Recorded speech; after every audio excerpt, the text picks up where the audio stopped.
અને હવે આજના મુખ્ય એજન્ડાની જરા વાત કરી લઈએ। આજે કયા મહત્વપૂર્ણ મુદ્દાઓ રહેશે એક બાદ એક આપની સમક્ષ રાખીશું। જેમાં સૌપ્રથમ પહેલો એજન્ડા આજનો છે તે છે ઠંડી સાથે, જ્યાં ઠંડીની આગાહી છે અને માવઠું મુસીબત લાવી શકે છે। તો ફરી એકવાર માવઠાની આગાહી વ્યક્ત કરવામાં આવી છે અને તેને લઈને આખરે મુસીબત વધી શકે છે। બીજો એજન્ડા જે છે હિટ એન્ડ રનને લઈને, જ્યાં હિટ એન્ડ રનની સજા અને તેમાં આખરે ટ્રક ચાલકો હવે રોષમાં છે, કારણ કે જે નિયમો બનાવાયા છે તેનો તેઓ સીધો વિરોધ કરી રહ્યા છે। તેને કારણે તેઓ હાલ લડી લેવાના મૂડમાં છે અને તેને કારણે આગામી દિવસોમાં વસ્તુઓની અછત પણ સર્જાય તો નવાય નહીં। આજના ત્રીજા એજન્ડાની વાત કરીશું, એ છે કે જિંદગીનો જંગ હારી છે દ્વારકાની એન્જલ। આ નાની બાળકી આખરે આ બોરકુવામાં પડી ગઈ હતી, જો કે ઘણી જહેમત બાદ તેને બહાર કાઢાય, પરંતુ સારવાર દરમિયાન એન્જલનું મૃત્યુ થયું છે। તેની તમામ વિગતો પણ આપની સમક્ષ મૂકીશું।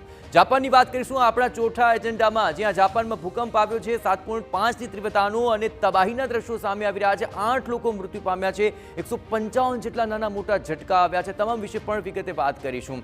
અને આજનો અંતિમ અને પાંચમો એજન્ડા રામલલ્લાને લઈને છે, કારણ કે મૂર્તિ પર મહોર લાગી ચૂકી છે। અને શું છે આ મૂર્તિની વિશેષતા અને સાથોસાથ આ મૂર્તિની શું છે ખાસિયતો, એ તમામ બાબતો પણ અમે આગળ આપ સુધી પહોંચાડીશું। તો પાંચે